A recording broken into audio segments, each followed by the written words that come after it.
오늘 우리가 함께 볼 하나님의 말씀은 역대상 18장 13절부터 14절까지 말씀입니다.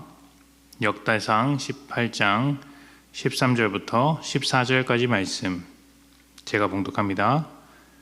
다윗이 에돔의 수비대를 두매 에돔 사람이 다 다윗의 종이 되니라.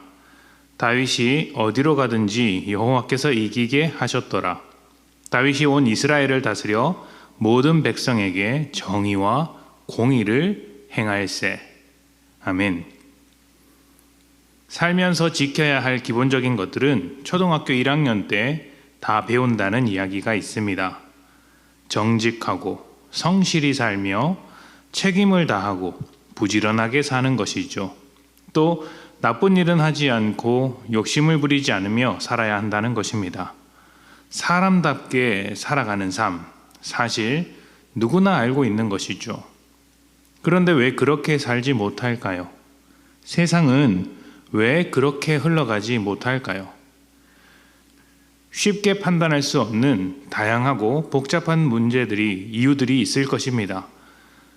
그러나 분명히 알 수 있는 것은 사람답게 사는 것을 아는 것과 행하는 것은 다르고 우리도 아는 만큼 살지 못할 때가 많다는 것입니다. 만약 우리가 어린아이들에게 가르치고자 하는 대로만 살아도, 우리가 알고 있는 사람다운 삶을 살아내기만 해도 우리가 사는 이 세상은 천국이 부럽지 않을 것입니다. 현대사회도 마찬가지겠지만 고대사회에서 왕의 가장 큰 역할은 전쟁입니다. 전쟁은 국가의 생존이자 외교이며 식량과 자원을 확보하는 방법이었습니다. 전쟁은 왕의 존재 이유였던 것이죠. 현대사회와 고대사회의 가장 큰 차이점이라면 현대사회의 지도자는 전쟁을 피해야 하는 것으로 여긴다라는 것이고요. 고대사회는 전쟁을 통해서 자신을 증명하려고 했다는 것입니다. 다윗도 수많은 전쟁에 참여했습니다. 왕이 되기 전부터 전쟁에서 유명했고 왕이 되고 난 후에도 연전연승을 이루었습니다. 그러나 이것은 하나님께서 다윗에게 약속하신 것을 신실하게 지키신 것입니다. 하나님께서 다윗의 승리를 만들어 주신 것이죠. 하나님께서 약속을 지키셨다면 다윗은 어떻게 해야 할까요? 약속을 지켜야 하지 않을까요? 그래서 다윗이 모든 백성에게 정의와 공의를 행하였다는 이야기가 나옵니다. 하나님께서 원하셨던 왕의 모습이 잘 드러나는 것이죠. 다윗은 잘못할 때가 많았지만 그래도 듣고 순종할 줄 아는 사람, 듣고 회개할 줄 아는 사람이었습니다. 하나님이 원하지 않았던 성전을 짓겠다고 했지만 다시 하나님이 원하시는 방향으로 돌이켰고, 이런 모습들이 다윗의 인생에서 꽤 자주 등장합니다.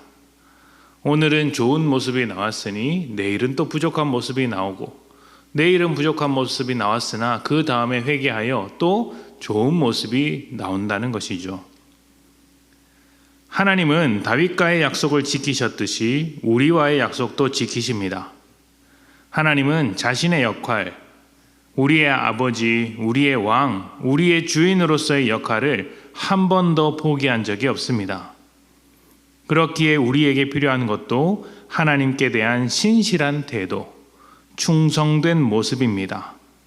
그런데 어떻습니까? 우리의 충성, 우리의 신실함은 너무 쉽게 흔들리고 맙니다.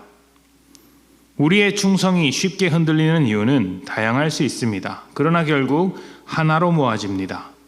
신실하신 하나님을 신뢰하지 않는 것이죠.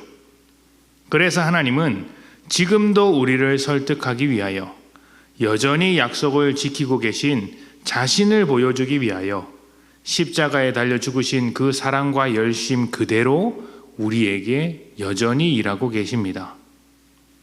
여러분, 우리의 삶이 복되려면 어떻게 해야 할까요? 의외로 답은 간단합니다. 하나님께서는 자신의 역할을 신실하게 하고 계시니 우리도 주어진 자리에서 부르신 소명을 따라 맡겨진 역할에 충실하는 것이죠. 내 뜻이 아니라 하나님의 뜻대로 내가 가지고 있는 이 역할을 해낼 수 있다면, 하나님의 뜻대로 지켜나간다면 그 자리가 복된 삶이자 천국과 같은 삶이 될 것입니다. 그런데 내 노력에도 불구하고 연약해서 힘이 안 돼서 못할 수 있습니다. 그럴 때 기도하는 것이죠. 주의 뜻을 이루기 위해 멈추지 않겠으니 하나님 능력을 주시옵소서, 주의 길로 인도하여 주시옵소서 하는 것입니다. 신실하신 하나님께 우리의 신실한 삶을 돌려드립시다. 신실함으로 충성스럽게 역할을 감당할 때 지금보다 더 복된 삶을 살아가게 될 것입니다. 함께 기도합시다.